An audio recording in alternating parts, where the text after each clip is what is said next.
जो सबसे ज़्यादा आम सवाल दूसरे लोग करते हैं, वो कहते हैं जी लोगों से या मुझसे भी कुछ लोगों ने पूछा कि आप ये कलाम सुनते हैं तो आपकी कैफियत ऐसी कि हमने नहीं देखी गई। पीर साहबान ने मुझसे कुछ पूछा कि ये हमारी समझ से बाहर है कि उन्होंने ये गुमान किया और जाहिर में ऐसे देखने में लगता है कि जी आप अपनी मनकबत सुन रहे हैं खुद ही बैठ के, लगता है। तो दूसरा बंदा अगर हमारे सिलसिले का है, वो बैचशुदा बंदा है, तो उसको मुतमईन नहीं कर सकता, वो उसको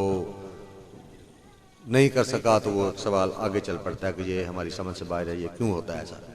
अक्सर औकात शैतान जो है वो नफ्स तकबर पैदा करता है। फर्ज करें या मैं मिसाल देता हूँ कि अब मैं कलाम सुन रहा हूँ, अब ज़ाहरी तौर पर तो मेरा नाम मतलब लासानी सरकार का लिया जा रहा है, लेकिन मैंने कभी इस नीयत से नहीं सुना। अगर मेरे ये ज़हन में बात आ जाए, जिस तरह आम बंदा एक समझता है कि जी आप अपनी तारीफ सुन रहे हैं, मैं अपनी तारीफ नहीं सुन रहा, मैं उस लासानी लफ्ज की कि आपने जब से ये लासानी सरकार का लक़ब अता फरमाया, ये उसकी शान है, ये उस जुबान की शान है, उस अता की ये शान है, उसमें ये करम है, उसमें ये अताएं हैं। तो ज़ाहरी तौर पर वसीला जो है, वसीला इसे कहते हैं ना, ज़ाहरी तौर पर ये नाम मेरा मशहूर हो गया आस्ता आस्ता, लेकिन हकीकत में लासानी लफ्ज जिस जुबान से निकला का वो जुबान लासानी थी और है, उस जुबान का कोई सानी नहीं। तो ये आका सल्लल्लाहु अलैहि वसल्लम ने भी मुझे एक मरतबा इस तरह इरशाद फरमाया था, तो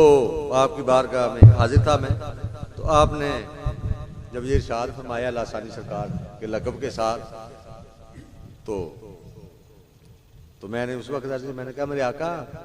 असल तो हकीकत में तो आप लासानी है, हकीकत में तो आप लासानी है, और आप जिसे जो कह दें, जो चाहें, जब चाहें अता कर दें। तो अगर आपने ये मुझे लासानी सरकार का लक़ब अता फरमाया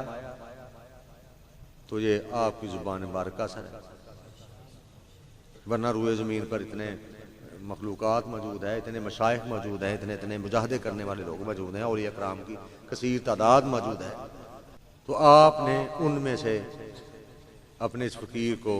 आप जिसको भी कह देते वो भी बन जाता। ये किसी का कमाल नहीं है, जिस तरह हमारा इंसान पैदा होने में हमारा कमाल नहीं है। अगर उम्मत मुहम्मदिया में हम मुसलमानों के घर में पैदा हो गए हैं तो ये हमारा कमाल नहीं था, जी उसका एहसान है। मुसलमानों के घर पैदा होकर हमें सही अकीदे पर आ गए, ये भी हमारा इसमें कोई कमाल नहीं, अल्लाह का एहसान है, क्योंकि हमारा बस नहीं इन बातों में। इसलिए कोशिश तो इंसान करता है कुछ ना कुछ, लेकिन वो किसी चीज पर कादिर नहीं, बिल्कुल बेबस कोशिश करता है, उस तरफ जाता है, अल्लाह हिदायत देता जाता है, उसके हुक्म के मुताबिक चलता है, उसकी तौफीक से, तो फिर वो उसे अता करता है।